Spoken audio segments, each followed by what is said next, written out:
Matagal-tagal din na hindi nagparamdam sa social media ang queen of all media na si Kris Aquino. Matatanda ang kasalukuyang nasa Amerika si Kris para ipagamot ang kanyang autoimmune diseases.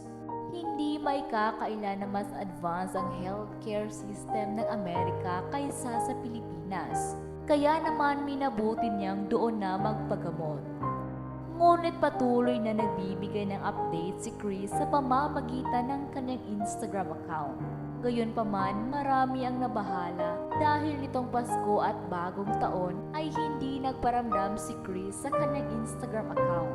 Lalo pang tumindi ang pag-alala ng marami niyang fans matapos kumalat ang balitang pumanaw na raw si Kris. Samantala, nabigyan ng pag-asa ang maraming fans nang muling magparamdam si Kris kamakailan lang. Gayunpaman, marami ang nabahala sa kasalukuyang kalagayan ni Kris. Sa kanyang unang health update sa taong 2024, isang nakakabahalang revelasyon kasi ang ipinahagi ni Kris tungkol sa kanyang kalusugan. Ayon kay Kris, kaya hindi siya nakapag-post itong holiday season dahil nag-aalangan umano siyang ibahagi ang kanyang mga pictures dahil bumaba na naman ang kanyang timbang. Inamin ni Kris na mula pa noong Thanksgiving ay sobrang nanghihina umano siya. Nawala na rin siya ng ganang kumain at maging nakaranas ng pananakit ng ulo araw-araw.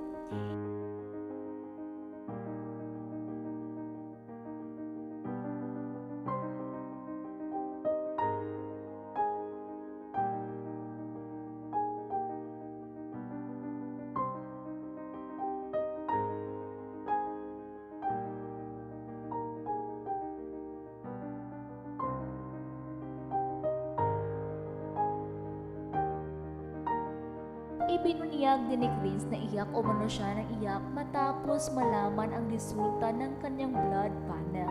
Ito'y dahil ginagamot pa rin ang kanyang Church-Strauss at lumala ang kanyang CREST syndrome.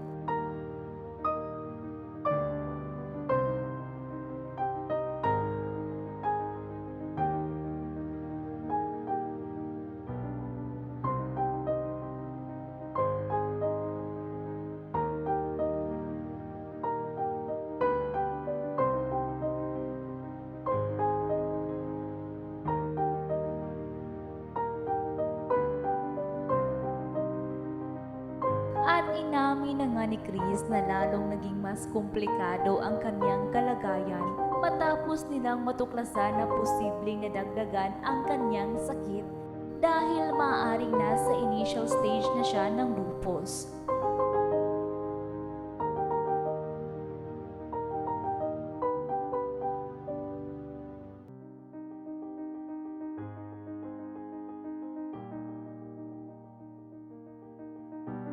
Gayunpaman, iginiit ni Kris na sa kabila ng kanyang komplikadong kalagayan, pangako niyang hindi siya susuko para sa kanyang mga anak, kapatid, kaibigan at mga taong nagmamahal at nagdadasal para sa kanya.